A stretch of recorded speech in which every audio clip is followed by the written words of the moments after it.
Дорогие друзья, уважаемые гости, мы открываем заключительное пленарное заседание 19-го ежегодного форума Международного дискуссионного клуба «Валдай». National Valdai Discussion Club. I'm very glad to see all of you in this room. I'm particularly pleased to introduce our guest at the plenary session, President Vladimir Putin of the Russian Federation.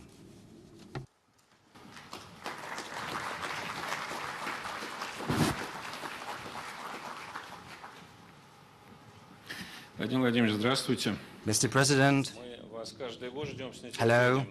Every year we await you with impatience, but this year there was even greater impatience because there are many topics for discussion.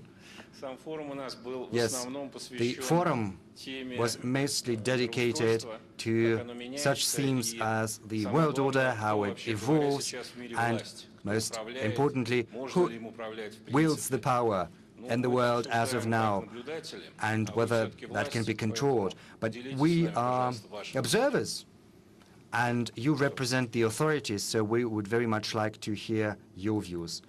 Yes, if you'll allow me. Thank you. Distinguished participants of the plenary session, ladies, gentlemen, friends, I've had a look at the discussions that have taken place over these days here at Valdai. Very interesting, very substantive. I do hope that you do not regret coming to Russia. You have a chance to talk to one another. I'm very glad to see all of you. The Valdai Club gives us a forum to talk about tectonic shifts that are underway or that have already occurred in the world. We've spoken on many occasions about the risks associated with the decline of world institutions, the erosion of collective security principles, and the substitution of international law for the so-called rules. I wanted to say, you know who came up with those, but no one knows who came up with these rules, what underlies these rules, what's inside those rules. I think there is an attempt to introduce just one rule. For the powers that be, the global powers that be, should have a chance to do whatever they please and be, able to do whatever without any punishment, with impunity.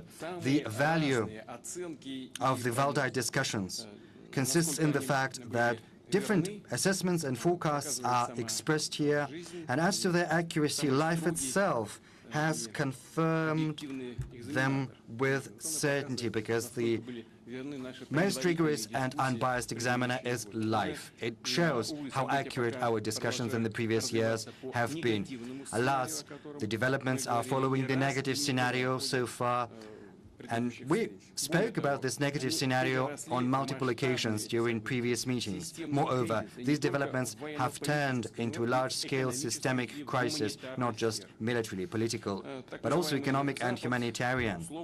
The so-called West, as it were, because there is no unity.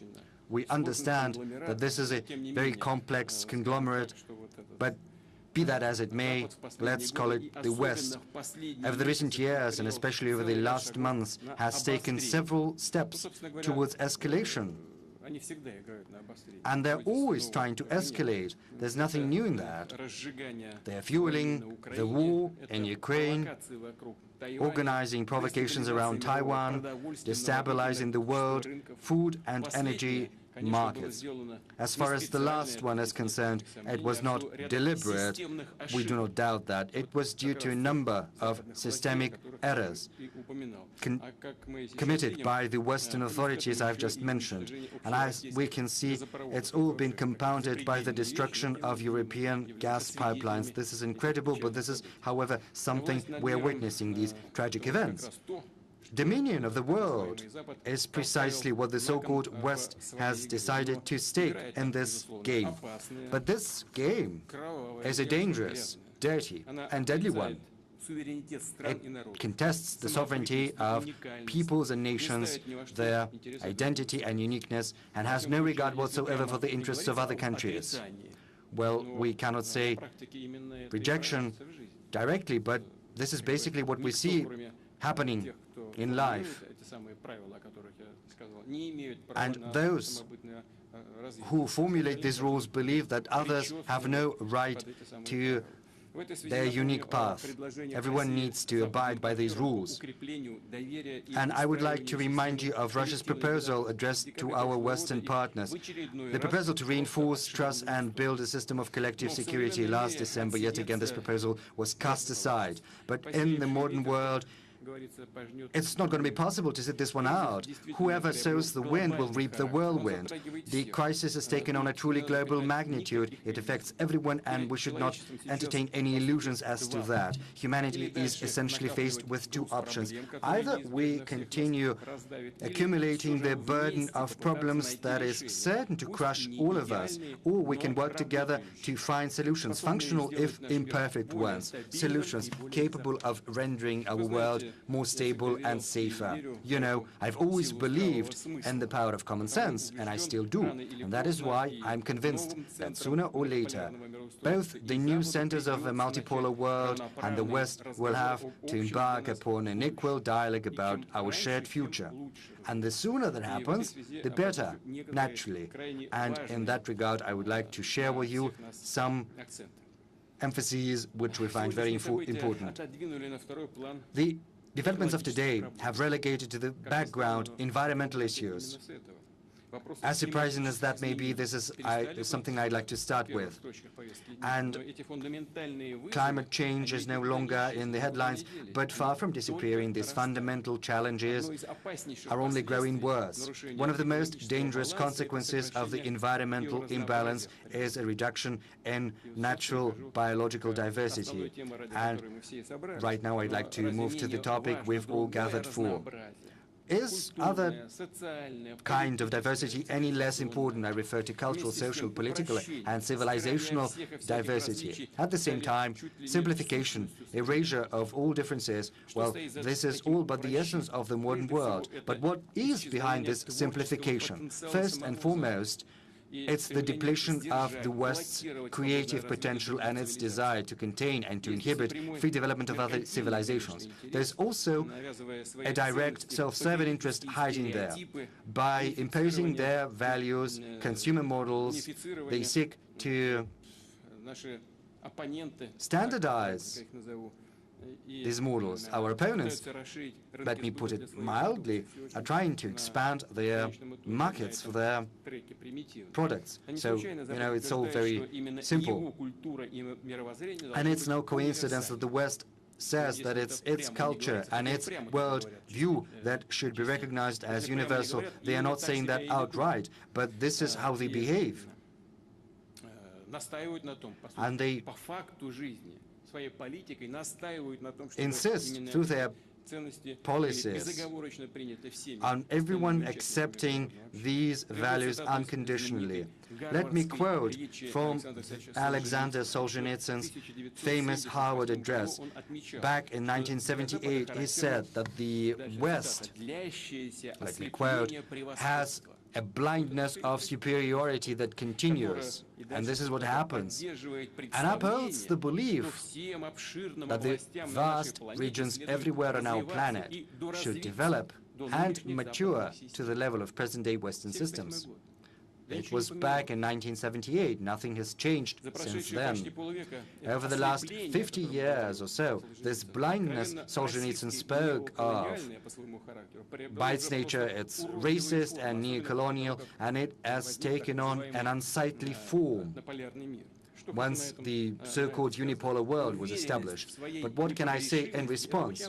Belief in one's own infallibility is a dangerous state, because it's but one step away from a desire by those who deem themselves infallible to destroy, obliterate those they do not like, as they say, to cancel the. Let's think about the sense of this world, the meaning of it, even at the height of the Cold War, when the confrontation of systems, ideologies, and military machines where opposition was in full swing. It never occurred to anyone to reject, deny the very existence of culture, art, and science of your opponent. Yes, there were several restrictions with regard to educational, scientific, cultural, and regrettably sports relations. But be that as it may, both Soviet and American leaders of those days had an understanding that humanitarian field is very delicate. You've got to study your opponent and have respect for him, and sometimes even learn from him, to preserve a foundation for healthy, constructive relations for the future. But what is happening now? Back in their days, Nazis went as far as to burn books. Right now, the Western champions of liberalism and progress have slipped into banning Dostoevsky and Tchaikovsky. The so-called cancel culture is basically a cancellation of culture that annihilates everything that is alive and creative. It stunts the growth of free thought in economy, politics, and culture. The very liberal ideology itself has today changed beyond recognition. In the very beginning, classical liberalism interpreted the freedom of each and every person as the freedom to say what you want, do what you want. But in the 20th century, liberals started to proclaim that the so-called open society has enemies. Well, it turns out open society has enemies. And the freedom of these enemies could and should be restricted, if not abolished altogether. And right now, they've reached an absurd situation when any alternative point of view is declared to be a subversive propaganda and a threat to democracy.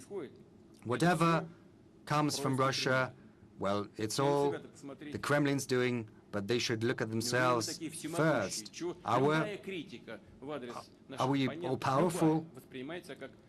If we see any criticism with regard to our opponents, why is it seen as the Kremlin's doing? They should, think harder. They have to present more conceptually their point of view. They cannot simply shift the blame on the Kremlin's intrigues. And all of this was prophetically described back in the 19th century by Fyodor Dostoevsky. One of the characters of his novel, The Possessed, Shigurov, a nihilist, describes the bright future he devised. I quote, "Starting from unlimited freedom, I arrive at unlimited despotism." And our Western partners have arrived precisely at this point. And it's echoed by another character of the novel, Pyotr Verkovensky, who says that what we need is universal betrayal, spying, and snitching. He says that society does not need talents nor superior capabilities. He says Cicero will have his tongue cut out, Copernicus will have his eyes put out, Shakespeare will be stoned. And this is what our Western opponents have come to. What is it if not the current Western cancel culture? Because it was a great thinker, and I'm truly thankful to my assistants who've found these geniuses of the world culture. It's going to cancel those who presently have decided that they can do with the world culture as they please for some reason. And as they say, these people have an incredibly high opinion of themselves, but several years will pass and no one will remember their names, but everyone will remember Dostoevsky and Tchaikovsky and Pushkin, whatever anyone says. Standardization, financial, technological monopoly, erasure of all and every difference. This has been the foundation of the Western globalizational model, whose nature is neo-colonial, basically. And the task was clear: to reinforce absolute dominion of the West and the world economy and the world politics, to put to service natural, financial, intellectual, human, and economic capabilities of the whole planet, doing that under the guise of the so-called new global interdependence. Let me recall yet another Russian philosopher here, Alexander Zinoviev. We are going to celebrate his centenary in a couple of days, on October the 29th. More than 20 years ago, he said that for the Western civilization to survive at the level it had attained, it would need, I quote, all of the planet as its habitat. It would need all the resources of humanity, and this is what they laid their claim to. You know, it's all true. And in this system, the West enjoys an inherent, incredible advantage because it came up with the principles and mechanisms of this system. The principles, you know, everyone is talking about what are these principles, a black hole, no one understands. But once globalization started to benefit not Western countries but other countries, I refer first and foremost to big nations of Asia, the West either revisited many of the rules or even abolished some of them. And as far as the sacrosanct principles of free trade, economic openness and equal competition, even property are concerned, well, all of these principles were all of a sudden altogether forgotten. You know, when it was no longer beneficial, they decided to revisit the rules on the go. Yet another strawman argument and doublespeak. Western ideologues and politicians have long been telling the world there is no alternative to democracy. But in truth, what they meant was the Western, so-called liberal democratic model, whereas all other variants and forms of democracy were rejected by them with disdain and arrogance. You know, it's been characteristic of them since the colonial times because they think that everyone, you know, is just substandard, whereas only they belong to the elite. But right now, the absolute majority of the world community demands democracy in world affairs. They reject authoritarian diktat of certain countries or groups of countries. What is it if not direct application of democratic principles in interstate affairs? But what is the position of the so-called civilized West? If you are Democrats, then one would think you would welcome this natural desire, aspiration towards freedom of billions of people. But it's not the case. The West calls that the sabotage of liberal world order based on rules, and it resorts to economic and trade wars, sanctions, boycotts, color revolutions, and it hatches and conducts different kinds of coup d'etat. And, you know, they even say how much money they spend on the coup d'etat, the cheek of it. Well, what about Soleimani, who was taken out? You can think whatever you want about him, but it's an official, a dignitary. He was killed in the third country. So, what is it? Washington, as its tradition, calls the current world order a liberal world order, but day in, day out, this world order begets more and more chaos, and it is becoming increasingly intolerant even with regard to Western countries should they attempt any kind of autonomy. And they even slap sanctions on their own allies unabashedly.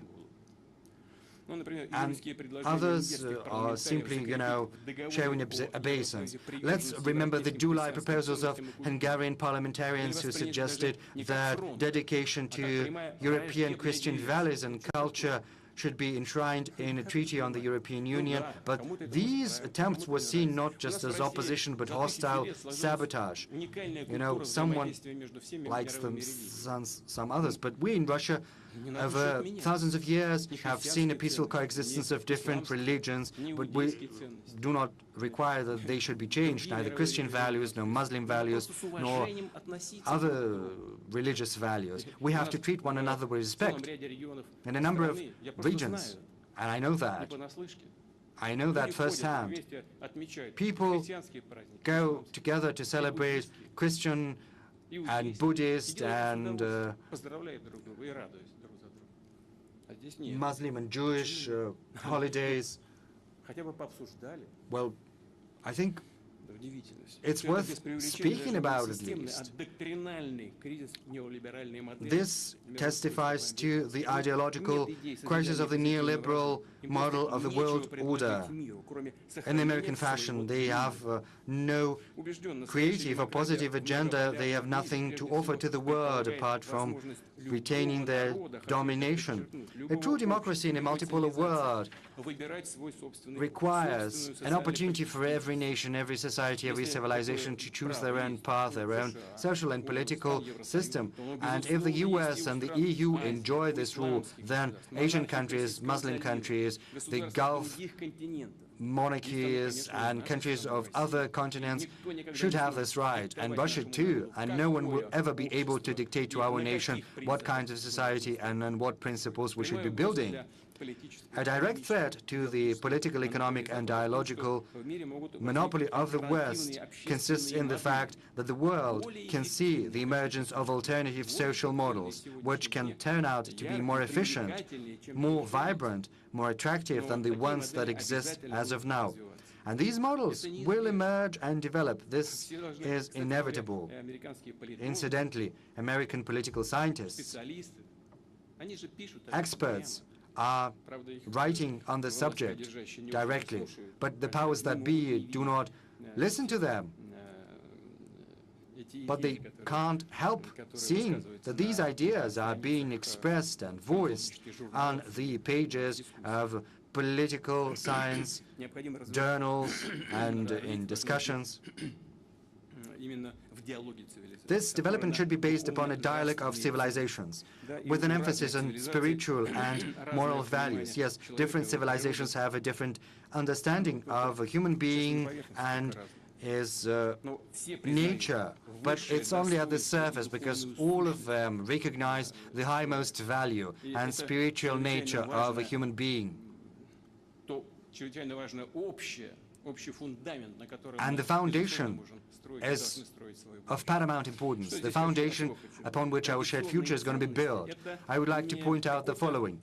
Traditional values are not a fixed set of principles everyone must abide by, far be it from it. The difference from the so-called liberal values consists in the fact that all of them are unique because they stem from a tradition of concrete society, its culture and historical experience. This is why traditional values cannot be imposed on anyone. You need to simply have respect for them. Treat with care what has been devised over centuries by each and every people, each and every nation. This is our understanding of traditional values, and this approach is shared and accepted by the majority of humanity. It's only natural, because traditional societies of the East, Latin America, Africa, and Eurasia form the backbone of world civilization. Respect for the unique characteristics of nations and civilizations, this is in the interest of each and everyone, because it even suits the interests of the West, because it loses its superiority, turning into a minority in the world arena. And of course, the right of this Western minority to its own unique culture, unique identity, should be guaranteed. Unconditionally, we have to treat that with respect, but the same should apply to the rights of everyone else. If the Western elites believe that they can, introduce into the society and the consciousness of the society such bizarre, trendy notions as dozens of genders or pride parades, well, let them do that. Let them do whatever they want, but they do not have the right to demand that others should follow in their footsteps. As we can see, Western countries are undergoing complex demographic, political, and social processes. It's their domestic affairs. Russia does not interfere within these affairs, nor is it going to. Unlike the West, we're not getting into someone else's backyard. But we hope that pragmatism will emerge victorious, and the dialogue between Russia and the genuine traditional West, as well as other equal centers of development, all of that is going to be an important contribution to the construction of a multipolar world order. I would like to remind you that the multipolar world is the only chance for Europe to rebuild its political and economic autonomy. Well, I'm not going to hide it. We understand, and even Europe says it.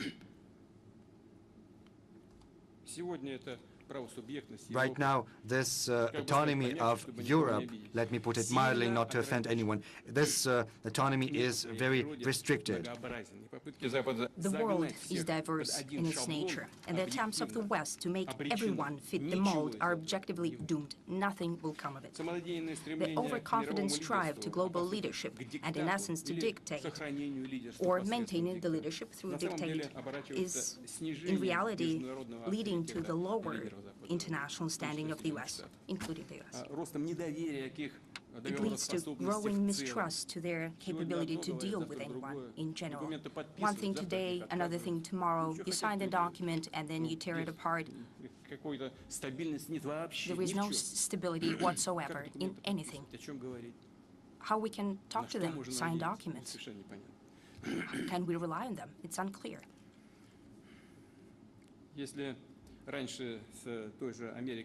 Before, only some countries allowed themselves to argue with America, and that looked like almost scandalous. And now it's a routine thing when very different countries refuse Washington in its baseless demands, despite the fact that it still is trying to apply pressure to everyone. I think this is a very wrong policy. It's a road to nowhere. But let it be, it's their choice. I'm convinced that the people of the world would not disregard the policy of intimidation that has discredited itself. And every time the attempts to maintain its hegemony, the West will have to pay, and to pay a higher price each time. If I were a Western elite, I would seriously think about this future. Just like today, some political scientists and politicians are contemplating in the U.S. itself. In the current situation of harsh conflict, I'd like to say a matter of principle that Russia, being an independent and unique civilization, has never considered itself an enemy of the West. Americanophobia, Anglophobia, Francophobia, Germanophobia are just the same kind of racism as Russophobia and anti-Semitism, just like any other manifestation of xenophobia. We simply need to clearly understand, as I have said before, there are at least two types of West, maybe more. There is the West of traditional, primarily Christian values, freedom, patriotism, and rich culture, and now of Islamic values as well. A significant amount of population professes Islam. And this kind of West is close to us. We have common roots based in classical antiquity. But there is another kind of West, aggressive, cosmopolite, neo-colonial, being a weapon of neoliberal elites. And Russia, naturally, will never make peace with the dictate of this kind of West. In 2000, after I was elected the president, I remember fully well, and I'll always remember this. I remember what price we've paid for annihilating the terrorist den in the Northern Caucasus when the West has practically openly supported here. Grown-up people here, and you know what I'm talking about here. We all know that was the fact of life. It was financial, political, and information support that was rendered. We've all lived through that. Moreover, the West did not only actively support terrorists on the territory of Russia, but it has largely nurtured this threat. We knew that. Nevertheless, after the situation has stabilized, when main terrorist groups were decisively defeated, thanks to the courage of the Chechen people as well, we've made the decision not to look back, not to hold grudges, but rather to move forward and to build relations, including with those who basically worked against us. We decided to build relations with everyone who wanted to do that, based on mutual benefit and respect to each other. We thought it was in our common interest. Thank God, Russia has survived through all the hardships of that time. We persevered, we coped with domestic/external terrorism. We maintained our economy, and it continued to grow. Our military capacity increased. We're trying to build relations with the leading countries of the West, with NATO as well. We had one message: Let's stop being an enemy to each other. Let's live in harmony. Let's build a dialogue, build trust, and therefore peace. In that, we were absolutely sincere. I'd like to highlight that. We understood clearly how complex such rapprochement would be. We still did it. But what did we get in return? In a nutshell, it was basically a no on all main dimensions of possible cooperation. What we got in return is permanent pressure on us and creating hotbeds of tension at our borders. And if I may ask, what was the goal of that pressure? What was the goal? Just to practice? Well, of course not. The goal was to make Russia more vulnerable and to turn Russia into a tool of achieving their own geopolitical goals. That's it. That's the rule of the thumb. Everyone is turned into a tool, and to use these tools to their own ends. And those who do not obey to this pressure, who doesn't want to be a tool, sanctions are introduced against them. Economic restrictions are introduced against them. Coup d'etats are being prepared and executed where possible, and so on. And in the end, if they do not succeed in anything, then the main goal is to eliminate, to wipe off the map. But that didn't work with Russia, and it will never happen. It will never be possible to implement this scenario. Russia does not challenge the elites of the West. Russia is simply standing up to its right to exist and to freely develop. We ourselves do not intend to become a new hegemon. Russia does not offer to substitute unipolar world with bipolar or tripolar world, domination of the West with domination of the East or North or South. That would lead to yet another dead end. And I would like to quote the words of great Russian philosopher Nikolai Danilevsky, who believed, and I quote, that the progress is not everyone marching in the same direction as our opponents are trying to make us, but rather, well, the progress would soon cease in that case, says Danilevsky. But the idea of the progress is to walk and explore the whole field of historically human domain in all directions. And he adds, not a single one civilization can be proud of presenting the apex of development. End of quote. I'm convinced that dictatorship can only be countered through the freedom of development of countries and nations, identity loss countered through the love to human being as a creator. The primitive simplification and bans can be countered through the flourishing complexity of cultures and tradition. The main idea of today's point in time is that all civilizations, states, and their integration associations indeed have opened all paths to pave their own democratic and original path. Primarily, we believe that the new world order should be based on law and justice. It should be free, fair, and unique. The world economy and trade should become more fair and open. Russia believes that it is unavoidable that the new international financial platforms will take shape, also for international payments.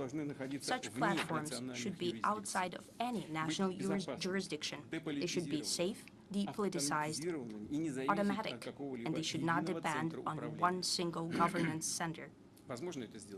Is it possible? Yes. It would require a lot of effort and joining efforts of many countries, but it is possible.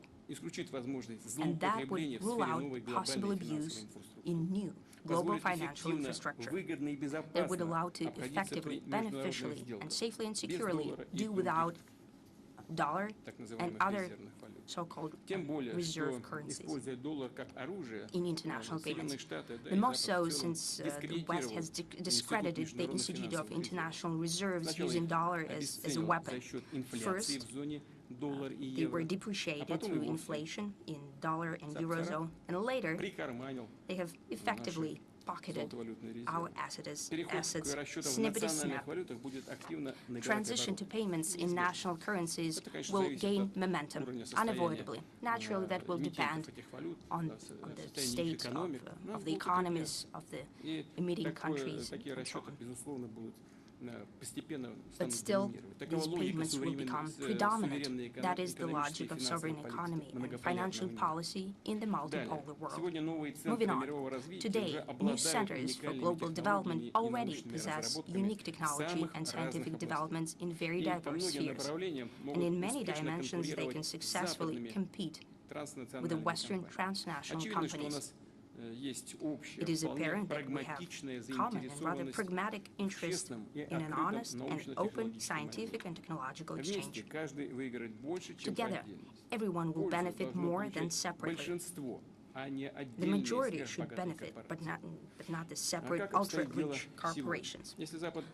What's happening today? If the West is selling medicine or seeding material to other countries, then they give the order to kill off national pharmaceutical and selection industry. In reality, everything boils down to that.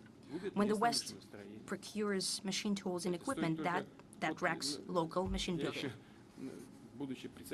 When I was the chairman of the government, I remember it was very simple. As soon as you open your market for a certain item, goods, then the local producer is going down, and it's almost impossible to bring back the industry. That's the way they build the relations. That's how they take over markets and resources. The countries are left without their technological and scientific potential. That is not progress, that is enslavement, bringing down the economy to a primitive level. Technological development should not exacerbate global inequality, but rather decrease it. That is the tradition for Russian foreign policy and technology. For example, when we are building nuclear power plants in other countries, we simultaneously are creating their centers of excellence and nurture local talent. We create the whole industry. We don't just build one plant, we build the whole industry. And in essence, we give other countries an opportunity to make a real breakthrough in their scientific and technological development, to bridge the inequality gap, and to bring their energy to the new level of efficiency and environmental friendliness.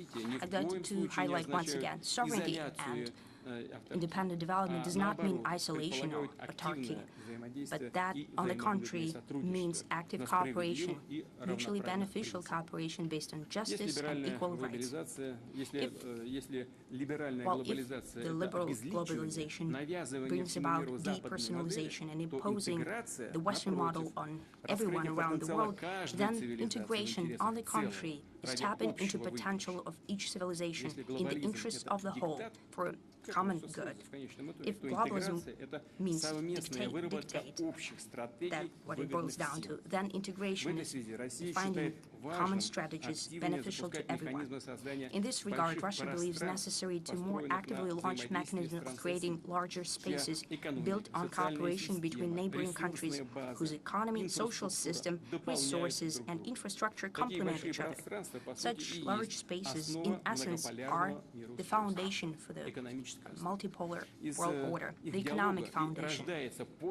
The dialogue of such spaces gives birth to true unity of humankind, much more complex, unique, and multidimensional than in simplified versions of Western ideologists. Well, some of them at least. The unity of humanity cannot be built according to the order, be like us, do like us. It is taken shape with consideration to the opinion of everyone, with careful treatment of identity of each community and nation. Only this principle can be the foundation for long-term cooperation in multipolar world. In this regard, maybe we should think about the structure of the United Nations, including its Security Council, how it should better reflect the multitude of global regions, because it is Asia of Africa, Latin America of tomorrow will be defining much more than it is commonly thought today, and that is a positive thing. I'd like to remind you that the Western civilization is not the only one in our common Eurasian space. Moreover, the majority of the population is situated in the east of Eurasia, which was the cradle of the ancient civilization of humanity. The value and significance of Eurasia is that this continent is a self-reliant complex which has tremendous resources of all kinds and wonderful opportunities. The harder we work on greater interconnectedness in Eurasia, on creating new paths and forms of cooperation, the more tangible result we'll achieve. Successful activity of Eurasian economic unity, rapid growth of clout and influence of Shanghai Cooperation Organization, large-scale initiatives in One Belt, One Road initiative, plans for multilateral cooperation on implementation of the transportation corridor north-south, and many other projects in that part of the world, I'm sure bringing in the dawn of the new era, of the new stage in Eurasian development. Integration projects here do not compete, but rather complement each other. Naturally, if they're implemented by the neighboring countries in their own interests and not introduced by external forces in order to drive a wedge in Eurasian space and to turn into a zone of bloc standoff. A natural part of the greater Eurasia could be its western tip of the continent, Europe. But many of its leaders are blinded by the convincement, by their idea that Europeans are better than others, that it's beneath them to cooperate in some endeavors as equals with others. With this arrogance, they somehow did not notice that they've turned to be into periphery to others, quite often into vassals without the right of vote. Colleagues, the collapse of the Soviet Union has destroyed the equilibrium of the geopolitical forces. The West has felt that it's the winner and has proclaimed the unipolar world order, where only its will, its culture, and its interest had the right to exist. Now this historical period of undivided domination of the West is coming to an end. It's becoming the thing of the past. I mean, the unipolar world. We're facing a historic milestone. Ahead of us is possibly the most dangerous, unpredictable, and at the same time crucial decade since the end of the Second World War. The West is incapable of unilaterally governing humanity. However, it desperately tries to do that. The majority of the nation does not want to make peace with that. That is the main contradiction of the new era. The situation is rather revolutionary if we apply to the classics. Well, if we speak in the words of the classics, the elites do not want the change, but the poor cannot live any longer with that. How to solve the issues of tomorrow is the main task for humanity. That is a painful and natural, though unavoidable process. The future world order is being shaped before our eyes. And in this case, we need to listen to everyone, to hear out every point of view, every nation, every society, culture, and religious ideas without imposing a single truth upon anyone. And only on the basis of that, understanding our responsibility for the destiny of the planet, we should build the symphony of human civilization. I think I would like to wrap up with that, and I would like to thank you for the patience that you have shown me listening to my statement. Thank you.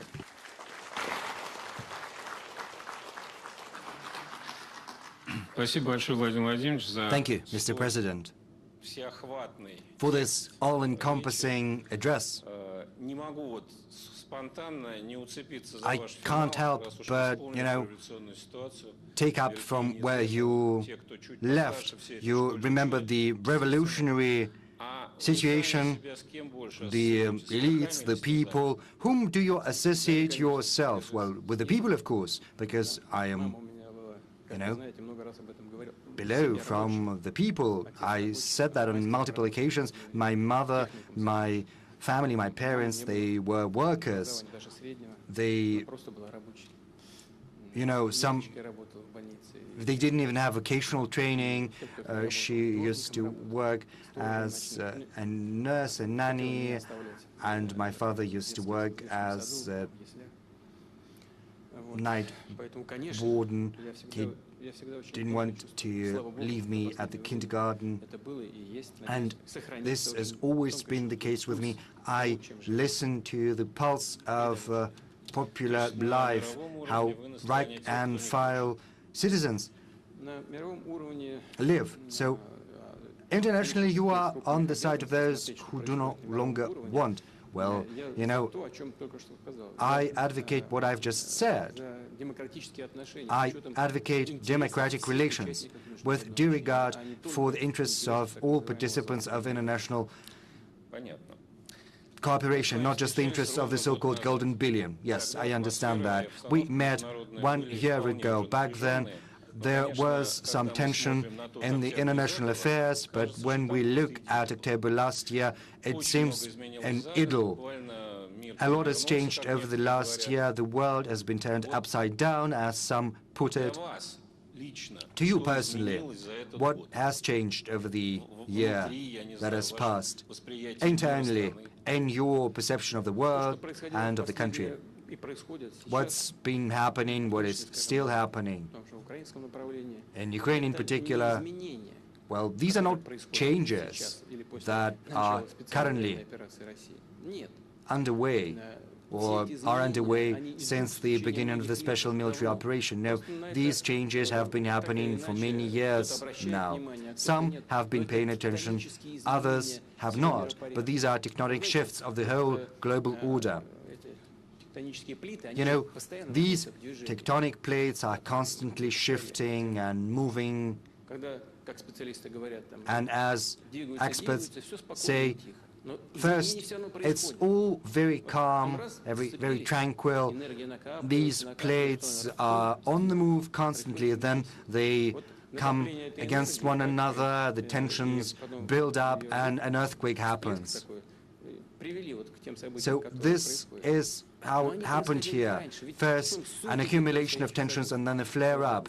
But these changes used to happen in the past because new centers of power are emerging, and I'm not the only one to say that. These changes are happening due to objective reasons.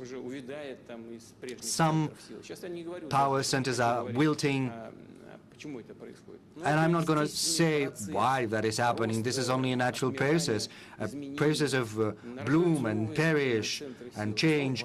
New ones are emerging mostly in Asia, but also in Africa. Yes, Africa is still a very poor continent so far. But you see the great potential to tap into. And the same applies to Latin America, and these changes will happen, these tectonic shifts. And it's the West that has driven us to this point. If there are any more questions, I'm ready to get back to what has happened in Ukraine. We were not the ones to organize a coup d'etat in Ukraine, which resulted in a series of tragic events, including our special military operation. We are not the ones who did it, but that does not matter. What matters is that tectonic shifts are always happening, and they will continue to happen independent of our actions. Our actions are simply highlighting more vibrantly what's happening, and they can push forward a little bit these processes that accelerate as compared to how they were unfolding before. But on the whole, these processes are inexorable and inevitable, and they would have happened regardless of how Russia could have acted in Ukraine. But what about our country? Something new over the last year? As far as Russia goes, yes, there are some issues. I referred to losses incurred due to the special military operation, and I always say that yes, there are economic losses, but there are also enormous acquisitions. What is happening, indubitably, in the end, I emphasize that, in the end, will benefit Russia and its future. Why is that? Because it'll help reinforce our sovereignty in all domains, and in particular in the economic field. Just some time ago, with anxiety, we were thinking that we were turning into some kind of Islamic colony because we could not do anything without our Western partners. We could not conduct financial transactions. We did not have the technology. We thought we would be devoid of the markets or sources of new technology. We didn't have anything. They could simply, flick their finger and everything in Russia would collapse, but it didn't. And the fundamentals of our economy turned out to be far stronger than anticipated by others, even by ourselves. And this purification, this better understanding of our capabilities, this adaptability and the current conditions, as well as the objective need, not just to accelerate import substitution, but also to replace those who are leaving our markets. All of this has demonstrated that our businesses are capable of taking the place of those who are leaving. Those companies are whispering to us, we're not leaving for good, we will soon get back, but they're still selling billions in assets at $1. They are doing that, they're selling it to the management. So there is an agreement. They intend to get back. Well, how else? Certainly it's not a gift to these individuals. We understand the sentiment, we know it. And this is of great importance. We have come to realize in the end, we've always been saying that we are a great country, but now we understand that we can do it. We understand the consequences, the bad consequences in the midterm, because they are, shutting down access to technology for us, but that is what they were doing before. Of course, right now the situation is more difficult, but it turns out that we can do it.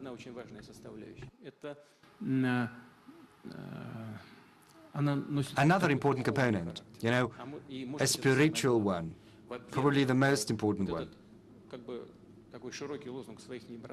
First, this motto, we are not leaving anyone, and this is a motto which has been embedded deep in the hearts of each and every Russian and other citizens of Russia. The willingness to fight for our people leads to greater unity in society, and this has always been our country's strong suit. We've confirmed it and reinforced it. And during the last year, has there been anything in our country that has turned out to be true disappointment for you? Well, no. So, no conclusion should be made, no changes. Well, these conclusions, we need them all the time, organizational conclusions, especially human personnel, human resources. We have to think about training new specialists, new workers. We need to find new people who are capable of working at a better level than the previous generation. But I cannot say that there is anyone who turned out to be disappointing to me that I have to, let someone go. Very good. Thank you. Mr. President, in February you took the decision to launch a special military operation. It came as a surprise to all, especially to the majority of Russian citizens. On many occasions, you've given an explanation of the rationale as well as the causes, but still, this is a decision of such magnitude which cannot be taken without a special impetus, a special nudge. What did happen before this decision was taken? I said that on multiple occasions. I do not think I am going to say anything new, especially in this room, in this audience. I'm not going once again to talk about the NATO expansion, which was absolutely unacceptable. Everyone knew that. Simply ignoring outright our interests in the field of security. And in the end of last year, yet another attempt we made with our proposals. It was cast aside. They said, just, I'm not gonna say the words, but it was ignored, our proposal. With the support of their Western patrons, Kiev authorities publicly refused to abide by the Minsk agreements. The leader said that they didn't like one point of the Minsk agreements. He said that publicly. Other high officials said that they were not going to stick to the Minsk agreements. The previous president said that he did sign the Minsk agreements, but he assumed that they would never be implemented. What else is there to say? If you need to embed something into the consciousness of millions with internet, with the media, this is one thing. And another thing is real politics, because there are some things that are happening and that are not being seen by people. And finally, real things came to light, became public, and we had to decide what to do with Donbass, because people were living for 8 years under fire, and they're still living under fire. We had to make a decision nonetheless, recognize their independence. But simply recognizing their independence and leaving them to their own devices, that was unacceptable. That is why we took the next logical step to incorporate them into the Russian Federation, because they would not survive on their own. They expressed their will, we know their sentiment, and of course the fire still continued to reign, and Kiev authorities were prepared to conduct new military operations, because there had been previously 2 more military operations, and people were still living under the fire, and we had no other choice but to launch a military operation, because, well, the other option was to simply wait for the Kiev authorities to begin a new military operation. That was the rationale behind our decision. Let's get back to 2014. Why did they need to execute this coup d'etat? Because Yanukovych all but renounced authority. He agreed to hold elections, and I do hope he's not going to take offense. He stood little chance of winning. So why did they need this violent, anti-constitutional coup d'etat? There is no response. Probably the response is to demonstrate who the master was, to tell everyone to do as they are bidden. There is no other explanation I can think of. Once the coup d'etat was executed, people refused to accept that, and this is what triggered the string of tragic events. The West could have implemented the Minsk agreements. Well, they're telling me that if I had been in the shoes of the then Kiev authorities, I would have signed these agreements as well. But they did sign them. And the heads of those unrecognized People's Republics also put their signatures to the document. One of them was later assassinated. So all of these actions resulted in the current tragic events. That's it. Do you have this sentiment that society has, that the enemy has been underestimated? Well, you know what the thing is? We saw what had been happening. 8 years they had been building fortifications in the Donbass, very strong fortifications. Secondly, we understood full well that this process would continue. And the further it went, the more dangerous it would have been for us, and the greater our losses would have been. And this is why we did it. And NATO was expanding its military presence in Ukraine, and these fortifications would have popped up not just along the line of contact. They would have popped up in different areas as well. And from the south, from the north, our troops are going around the Donbass, and if we had allowed it to run further, if they had had a chance to acquire new weapons systems, then the situation for Russia would have been absolutely different from the point of view of running this special military operation. On multiple occasions, you said and you wrote in your article that we are one nation. Did you change your opinion? No, because it's a fact, a historical fact. In the 9th century, these territories saw the birth of Russian statehood, first in Novgorod, then in Kiev, and then they joined together. It was one nation that spoke one language, ancient Russian, Old Russian, and the changes in the language started to happen only in the 14th century, in the 15th century, due to the Polish influence, because the western parts of the Russian state ended up in a different country. And hence the changes in the language. During the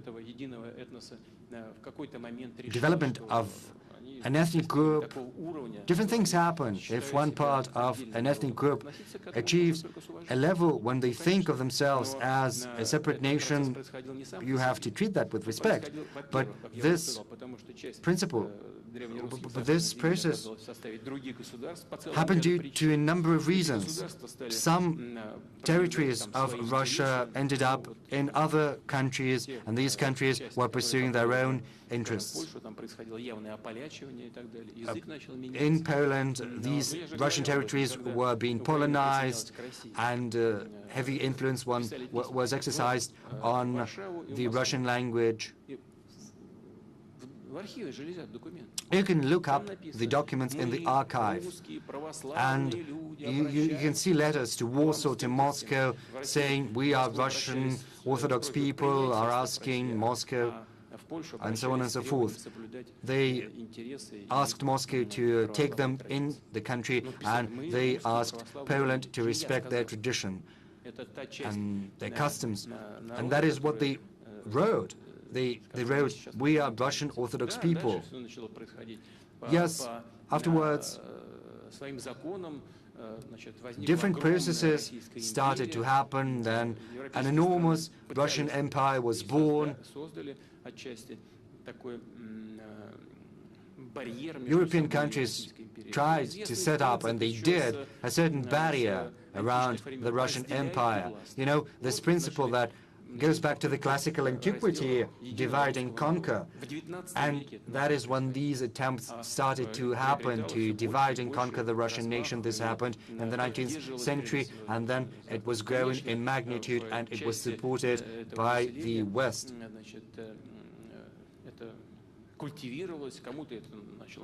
And some people liked that. They liked that their language was unique, their customs were unique. This is the result of this divide and conquer policy.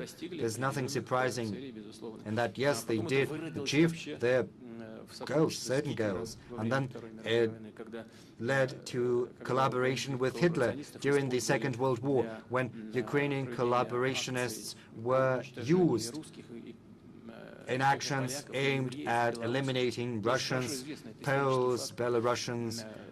It is a historical fact, well known. The most violent, terrible affairs were given to Bandera followers. This is part of our history. But basically, Russian and Ukrainians, Russians and Ukrainians are one nation. This is historical fact. So it's a civil war to a certain extent. Yes, to a certain extent, we ended up in different countries, regrettably, due to a number of reasons. First and foremost, because when the Soviet Union was created after the breakdown of the Russian Empire, and I wrote it multiple times in my articles, the Bolshevik leadership made the decision to pacify the nationalist sentiment who were originally from the Ukraine, and to give them originally Russian territories without asking the population who were living in those territories. They gave the Black Sea region and Donbass over. First Donbass was given to Russia, then the delegation from the Ukraine came over. They came to speak to Vladimir Lenin. He invited the representatives from Donbass and said that we need to redecide. So they redecided and they gave Donbass to Ukraine. In that sense, the Ukraine was in sort of an artificial state that came together.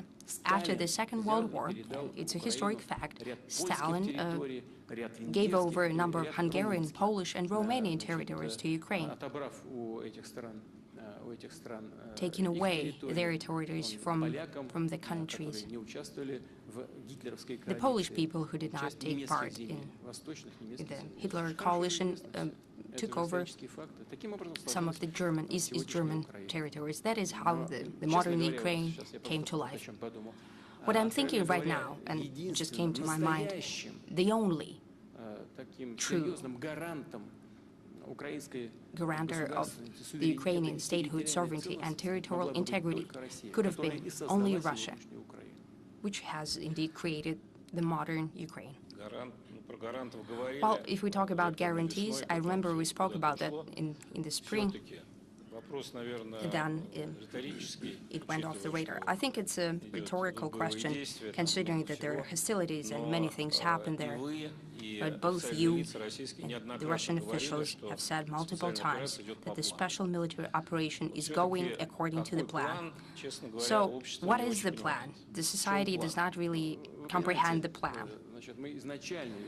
You know, initially, I said it, on the day of the beginning of the special military operation. The main thing is to help Donbass.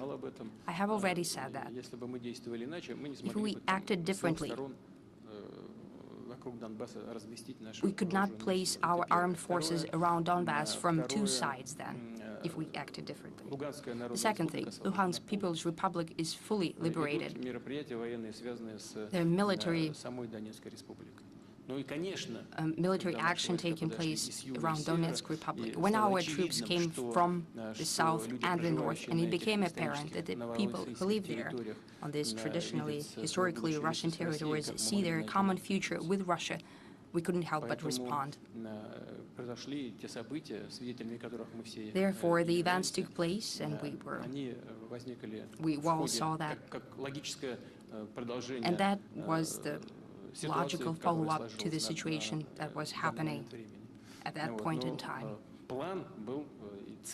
The plan and the goal has been one, to help people who live in Donbass. That is what we proceed from. And specifically, what the General Staff is planning. Well, I do know what they have in mind, but I don't think that's the case when I need to go into details. Thank you. Dear friends, I have satisfied my initial curiosity by monopolizing President, and now everyone can ask the question or questions. Let's begin with Ivan Safranchuk. Ivan Safranchuk, MGIMO University. You said that ahead of us we have a very important decade in development of the world and our country. But I have an impression there is a certain door into that decade. So I have the question about this door. If you could speak up into the microphone, I cannot really hear you. Lately, there is a great increase in nuclear rhetoric. Ukraine went from irresponsible statements to practical preparation for nuclear provocation. And representatives in the US and in the United Kingdom are making statements where we hear certain overtones of the possibility, of admissibility of using the nuclear weapon. Biden speaks about nuclear Armageddon, and we hear comments from the US that, well, it's not that scary. At the same time, the US are speeding up the modernized tactical nuclear weapons in Europe. So what's happening is that there is nuclear saber rattling, but they do not recognize the lessons of the Cuban Missile Crisis. If you could explain, Mr. President, is indeed the world on the threshold of a possibility of the use of nuclear weapons, and what would Russia do in this case as a responsible nuclear world power? Well, look, when the nuclear weapons exist, there is always a danger of them being used. Second, the goal of today's fuss around the nuclear threats and the possible use of the nuclear weapons is rather primitive. I don't think I'll be very much mistaken when I say what the goal is. I've already mentioned the dictate of the Western countries and their attempt to apply pressure to all participants in the world arena, including the neutral or countries friendly to us, that all comes to a naught. They're looking for additional arguments to encourage and convince our friends or neutral states that they need to all together stand up to Russia.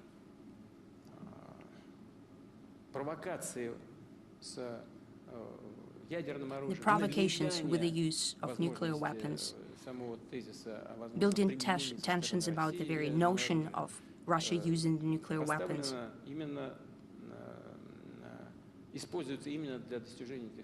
are being put to use to this end, to have an impact on our allies and our friends and neutral states, and to tell them, look at who you're supporting. Russia is so scary. You shouldn't support it anymore.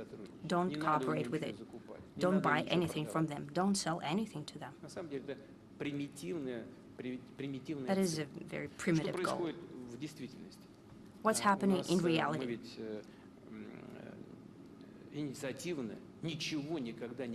We've never said anything proactively about possible use of nuclear weapons by Russia. We have only hinted in response to those statements that the Western leaders have made. Madam Liz Truss, the ex-Prime Minister of the United Kingdom, she said it directly in her conversation with a representative of the media. She said that the UK is a nuclear power, and the Prime Minister has in his mandate the possible use of nuclear weapons. Well, I'm not quoting her, and she said that she's prepared to do that. And no one responded in any way. Well, she just made a folly. She was a bit out of it. But can you say these things publicly? Well, even if she said it, someone should have corrected that. Washington, for example, could have said that they have nothing to do with that. They don't know anything about it. There shouldn't be any offense made, but just to distinguishing themselves from that. And what we are to think, we think that this is a coherent position, that we are being blackmailed, and what should we do in response? Pretend that we haven't heard anything. A series of other statements were made on that matter.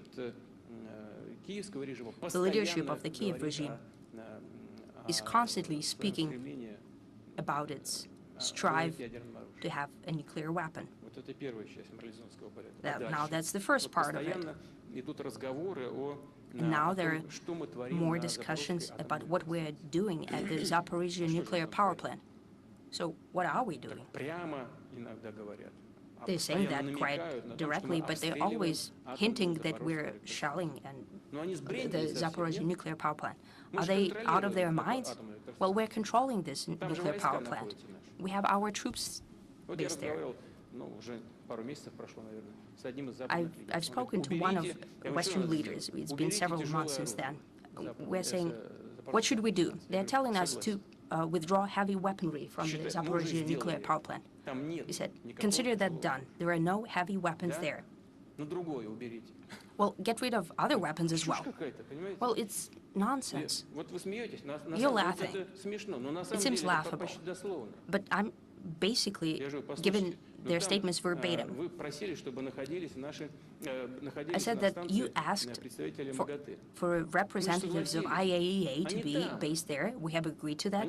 They are there. They even refuse to live in a hotel. They're living right on the territory of the nuclear power plant. And they can see with their own eyes who is shelling and where the projectiles are coming from. But no one is saying that Ukrainian troops are shelling the nuclear power plant. No one. However, they're building tension and building hype, accusing Russia. That's nonsense. It seems it should be nonsense, but that's really happening. I've also said it publicly already. I think there are 3 or 4 high-voltage transmission lines that have been down by the Kiev regime around the Kursk nuclear power plant. Unfortunately, FSB didn't catch them, but I hope they will in the future. The sabotage was done. Well, they've done it. We informed all our Western partners. But silence is what we received in response. They did not respond in any way. So they're striving to have some kind of a nuclear incident, to lay the blame at the Russian door, and to start the new spiral of fighting against Russia, sanctions against Russia, and so on. I don't see any other point other than that. That is what's happening. Now, a new idea. We have published the intelligence data for a reason about an incident with a dirty bomb being prepared. We know where it is done, more or less. There is still some nuclear fuel that has been repurposed. The technologies that the Ukraine has allow them to do that. They've loaded up to Tochka U missile, or they could blow up and say that Russia did that, that Russia has conducted a nuclear strike. But it doesn't make sense for us to do it, neither politically nor military. We cannot disregard such things. Now they say that IAEA wants to come over and to check the nuclear installations in the Ukraine. We are for it. It needs to be done as soon as possible, and the inspection should be as wide as possible, because we know that right now the Ukrainian authorities are trying to get rid of all the traces of their preparations. We know that. And now, as for, in the end, about use and non-use, the only country in the world that has used nuclear weapons against a non-nuclear state is the United States. They did it twice against Japan. What was the goal? There was no military purpose in that. It brought zero benefit militarily. It made no sense to use the weapon against Hiroshima and Nagasaki, against civilians, basically. Was there a territorial threat to territorial integrity of the U.S. or their sovereignty? No, of course not. There was no point militarily to do that. The war machine of Japan was already broken down. They could not put up any resistance, basically. Why did they need to kill off Japan with a nuclear weapon? Japanese textbooks usually mention that the Allies have conducted a nuclear strike against Japan. So Japan is in such a grip that they cannot write the truth in their own textbooks. But they remember this tragedy every year. Still, well done. The Americans, well, we should follow suit. They're well done, you know. That's what's happening. So the U.S. is the only country in the world who has used nuclear weapons. And it was done by them because they believed it to be in their interests. As for Russia, we have our military doctrine. Let them read it. There are specific articles in the doctrine dedicated to the cases and how Russia believes it possible to use the weapons of mass destruction as nuclear weapons to protect its sovereignty, territorial integrity, and to ensure the safety of the Russian people. Tomorrow, we're celebrating 60 years since the height of the Cuban Missile Crisis, when they decided to pull back. Can you imagine yourself in the role of one of the leaders? Well, apparently Khrushchev. Not in any case, no. We'll not get to that. Well, I cannot imagine myself as Khrushchev. Not in any case. Well, as a leader who will have to solve this kind of issue, we're prepared to solve any kind of issue. We do not refuse to do that. December last year, we have proposed to the United States to continue our dialogue on strategic stability. No response since December last year. We've received silence. If they want to, we're prepared. But if they don't, it's okay. We're developing our own modern technologies and delivery systems, including hypersonic weapon systems. We're self-reliant. We don't need anything. It is clear that they will catch up with us, hypersonic and so on. It's apparent that it's a high-tech country. It's a matter of time. But they're yet to catch up with us, and we have everything. We're developing these technologies. If someone wants to build a dialogue with us on that, we're prepared. Rasaran Maharaj, please.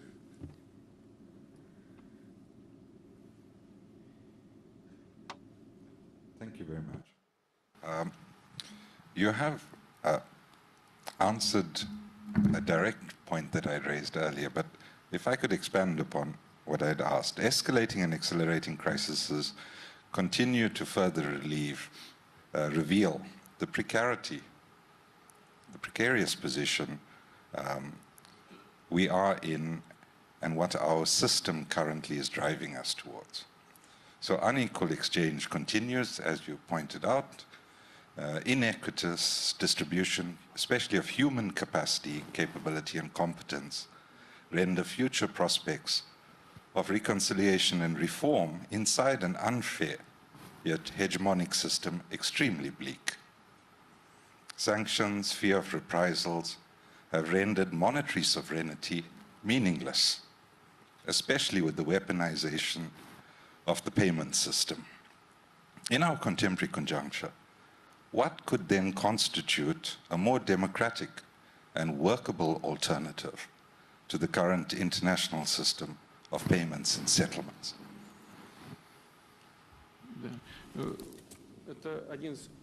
This is one of the key questions. One of the key questions of today's development and the future, not only the financial system, but also of the global world order. I think you've hit the bullseye here. After the Second World War, the U.S. has created a Bretton Woods system and has fortified it and enforced it in many dimensions. They've created international institutions under their control. In the sphere of finance, international trade, now these systems are failing. And a major mistake by the U.S. was to use dollar as a weapon in the fight for their political interest. That undermines the trust to dollar and other reserve currencies. It undermines the trust drastically, and I know what I'm talking about here. Now everyone is doubting whether they should have international reserves in dollars. It's not that easy to step out of dollar system because they have created a powerful system that keeps all the reserves in their grip. It's very hard to de-dollarize, but everyone is thinking about the future. I've already said it, but it bears repeating. How we see the future of the international financial system. Well, it's a general message, but still, Each country should have opportunity for sovereign development, and it should be ensured.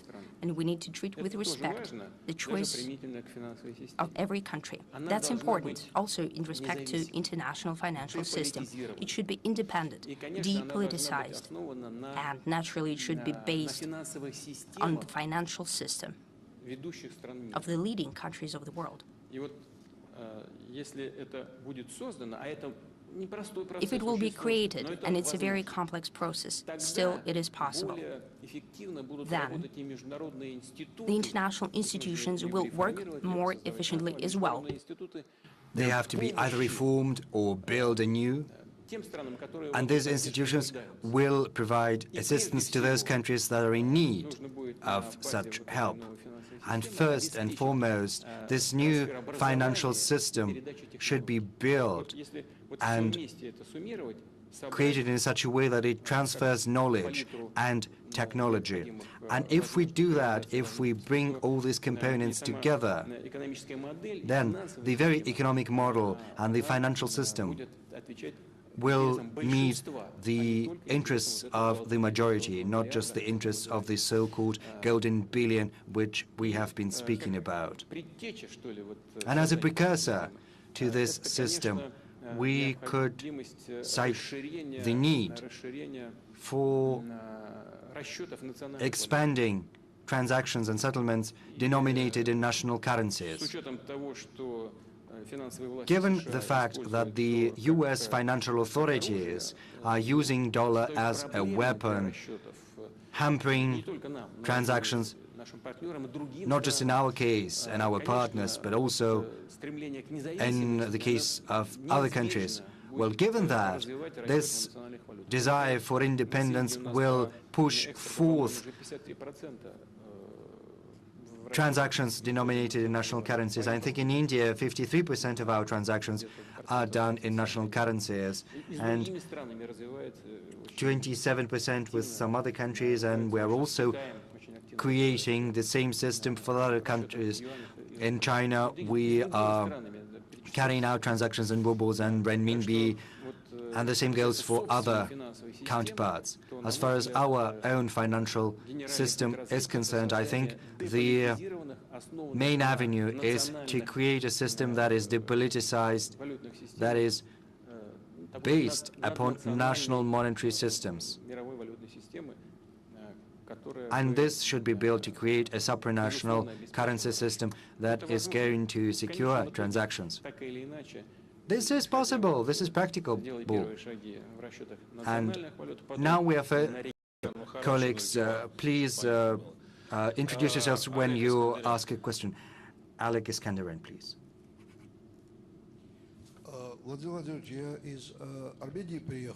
Mr. President, I have come from Armenia. My question is about my country and my region. Recently, we have been hearing an increasingly vibrant discussion about a treaty prepared between Armenia and Azerbaijan. And these discussions highlight that there are two competing projects: the Russian project with Russia as an intermediary and the West project with the West. The situation is a risky one, and across the region the situation is volatile, teeming with risks. What does Russia think in that regard? How is Russia going to respond to the situation? What does Russia plan to do in this context in future? Thank you. Thank you. I don't know whether this was said publicly before. Maybe it was said, but be that as it may, I'm going to say that. Even if it was not said publicly, I do not think this is a secret. For many years, we've been engaged in dialogue with the Armenian side. We were proposing that the Nagorno-Karabakh issue should be settled in the following manner. Armenia was in control of 7 areas of Azerbaijan, and Armenia said that they should be moving towards normalizing relations. There are 2 areas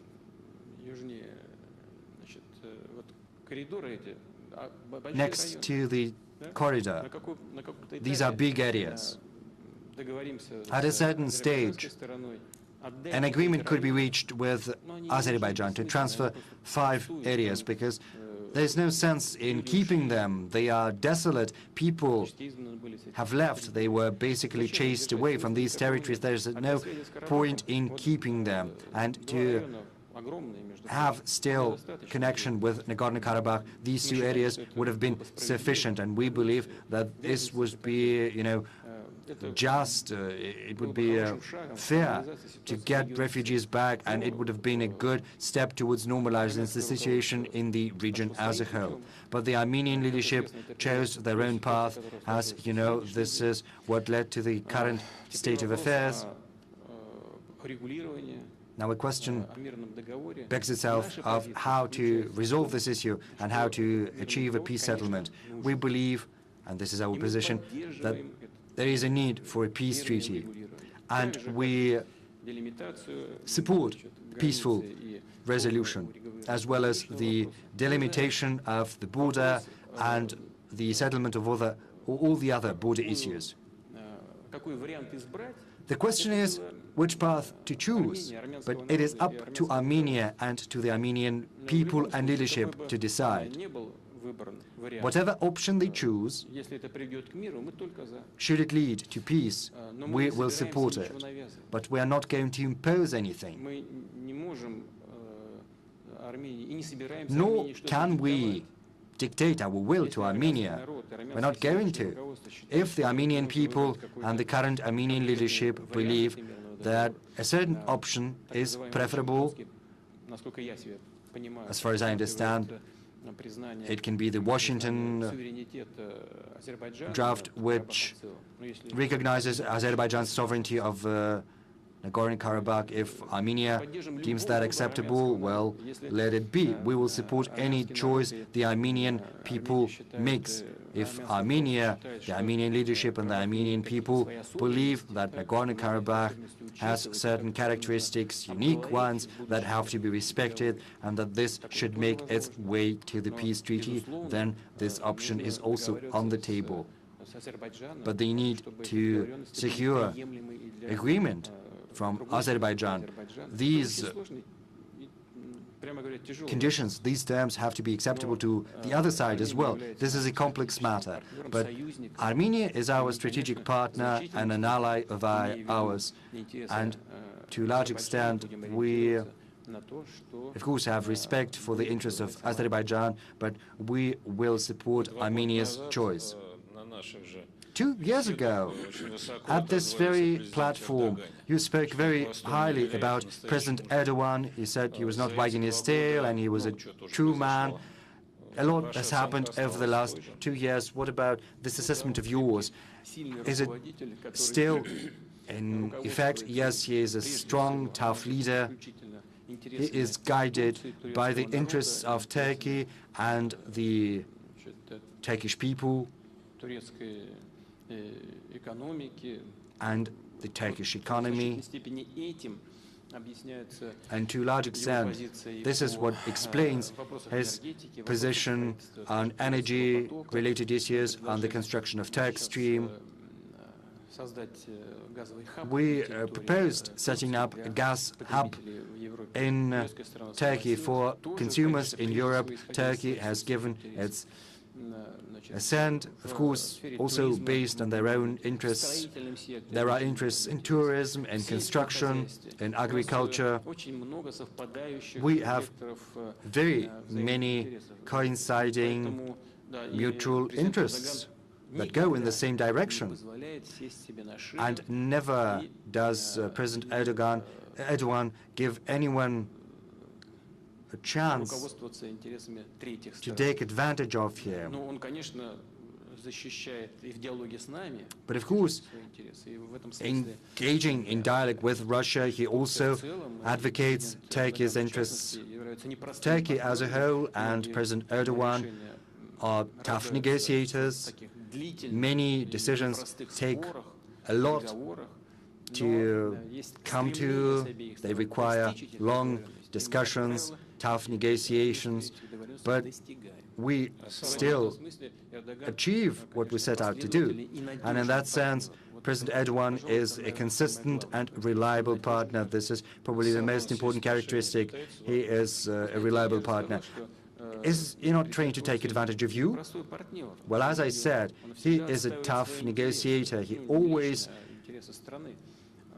takes care of his interests. Well, not his own personal interests, the interests of his country. This doesn't mean he's trying to take advantage of us. He pursues the interests which he and his government and his advisors believe to be important.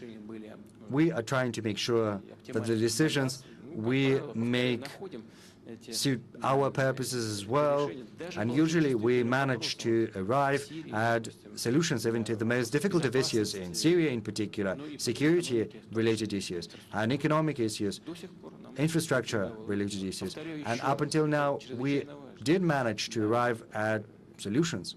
Let me reiterate. We understand that if the negotiations have been tough, but we managed to arrive at an agreement nonetheless, then it's going to be done. Dayan Charity-Becker. Thank you. My name is Dayan Jaitilaka, former ambassador of Sri Lanka to the Russian Federation. Mr. President, it is said that Russia is now facing a proxy war waged by the collective West and NATO. If so, it is probably the most serious threat faced by Russia since 1941. At that time, during the Great Patriotic War, the Soviet leader, who was a communist, reached out to the Orthodox Church and to Russian nationalism in order to form a broad front to defend Russia. Would you say that in a similar spirit, you would revisit the Soviet-Russian past, the communist heritage from 1917, to extract any useful elements of it, including the history of the Red Army? And would you think it worthwhile to reach out to the communist elements, however few they are in Russia, to join in a broad patriotic front? Thank you. My position consists in the following. I believe we have to take advantage of all of our historical heritage. I believe we should not renounce anything. We should not turn away from the positive elements we used to have in the history of the Russian Empire. There was a lot of positive in the USSR. There were advantages, disadvantages, problems and issues that were overcome in different fashion. They had different consequences. As far as our relationship with the left part of the political spectrum is concerned, as well as other political movements, I can tell you that the special nature of the current Russian society, we have a consensus as far as Russian foreign policy is concerned. Yes, we have pro-Western elements whose families live there, whose children study there. It's a very small component, and every country has such an element. But mostly our society enjoys a consensus. There is a great level of consolidation, regardless of their political hue, regardless of how they view the path Russia should take in its development. Communists believe that everything should be nationalized once again, that we need to return the state into the economy. Well, how efficient that's going to be, it's hard to tell. To an extent, at a certain stage in history, this probably might happen. We have a law on nationalization, but we are not resorting to it because there is no need for that. We assume that we need to use the most efficient tools for our country's development, mainly the principles of the market, but under the guidance of the authorities and the citizens. We need to use these advantages to achieve such goals as greater well-being for the country, eradication of poverty, taking efforts to build more and better, achieve better health care and education, and address other important issues we are facing. That is why we are working and engaging with those who profess left-wing views. We have respect for them. As you have aptly said, the Soviet Union was controlled by the Communist Party for a very long time. I'm not gonna into detail saying what bad things they were and others. You also mentioned religious organizations. We have 4 traditional religions in Russia. All of them are vastly patriotic. As far as the Russian Orthodox Church is concerned, throughout all of Russian history, it's been together with its faithful, with its believers and with its people. And the current stage is no exception. We have some characteristics, special characteristics right now with regard to our religions. We're not interfering in the internal life of our religions. We probably give them vaster freedoms than some countries that deem themselves to be democratic ones. We believe that we owe our religions a great debt because during the Soviet times their property was taken away from them, sold sometimes. It dealt a heavy blow to religious organizations, in particular to the Russian Orthodox Church. That is why we're trying to support all of our religious groups without, however, interfering in their internal affairs. I think it had never happened before. On the one hand, we sense this general patriotic sentiment. People are patriotic, they want our country to be stronger, our interests abroad be protected. At the same time, we provide full freedom to these organizations, to our citizens. This situation, I think, yields the results we seek. Very well. Kubat Rakimov, please. Kubat Rakimov, Kyrgyzstan. Mr. President, Russia truly is a leader of a new anti-colonial movement. Across the world, Russia's dedication to traditional conservative values is also resonating. But throughout the history of the Valdai Club, we've seen a great demand for social justice,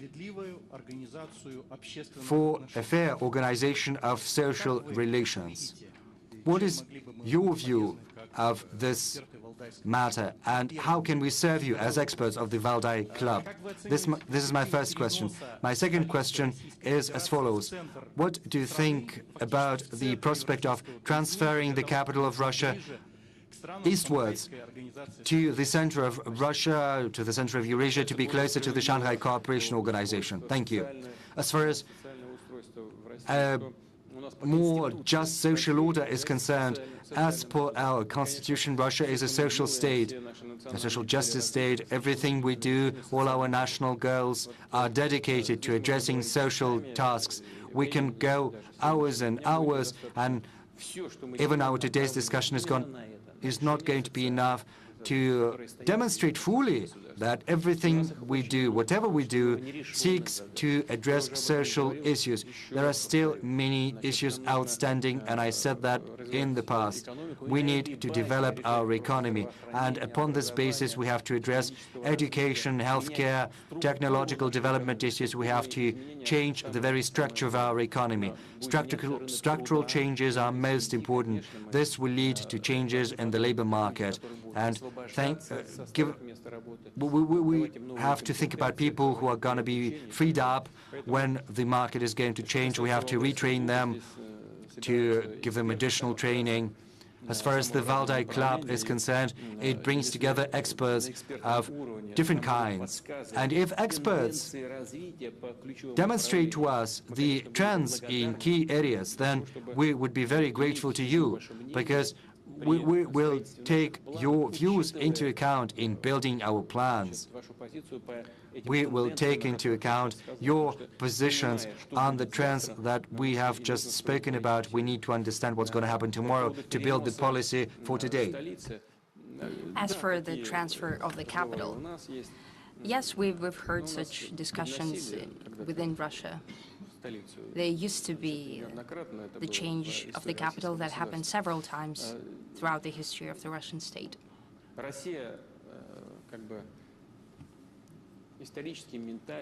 Historically and mentally, Russia has always been associated with Moscow. And I know that there are issues in the development of the capital as a tremendous city, as a megapolis, but I have to say that under the leadership of the current mayor, Mr. Sobyanin, has been solved much more efficiently than in other countries of the world and other megapolises. Yes, there are some issues that have to do with transportation and social infrastructure development. Still, over the past years, Mayor Sobyanin has done a lot for these issues to be curbed and to create the necessary conditions for the citizens of Moscow and everyone who comes over here to Moscow to work there or as a tourist, for them to feel comfortably in the capital. A lot has been done for the development of the city in the past years.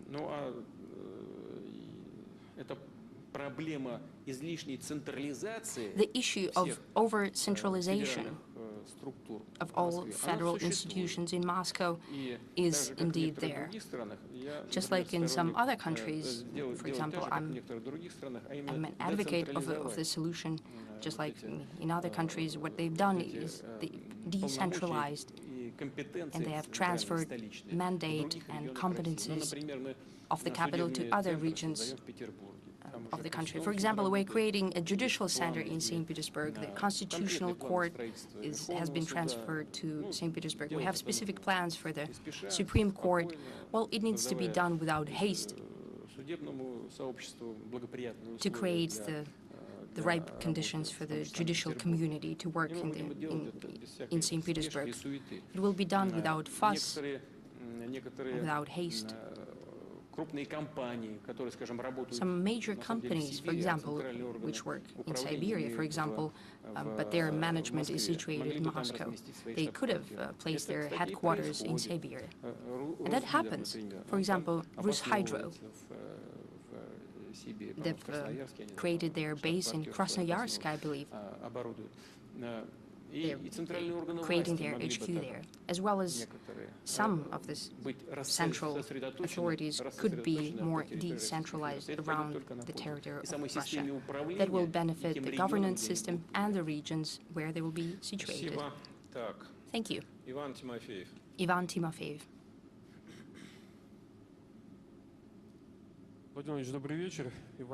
Good evening, Mr. President.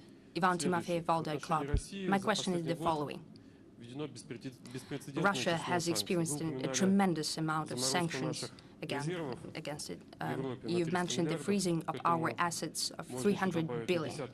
We can add dozens of billions of the property of our citizens and our organizations. They're planning to confiscate these assets and their development and necessary mechanism. Also, financial limitations, bans on supplying technologies and goods to Russia, Russian oil supply banned, and manipulation of everything. You know, we know it full well. You've mentioned it in your statement. Our economy was not expected to survive that, but it did. To a large extent, it was done because the economy remains a market-based economy. It adjusts. Business is looking for new target markets. Where possible, it tries to substitute imports. The government is taking a number of steps to support entrepreneurs. However, considering the extreme external conditions and sanctions, maybe the time has come to further deregulate the economy. You mentioned decentralization, for example, to cut down on the number of inspections and to decrease the regulatory burden. Well, this is our choice to cut down on the number of inspections, well, to get rid of over-regulation coming from the state. You know that the routine inspections have been scrapped, not only for SMEs, but for major businesses as well, and will, if it hasn't been said before, will continue the same conditions for 2023 as well. As for regulations, this regulatory guillotine that we've spoken about, I think it led to more than 1,000 legislative acts have been repealed and substituted with less than 500 new ones. I hope they've been updated. I think it's 400 and something.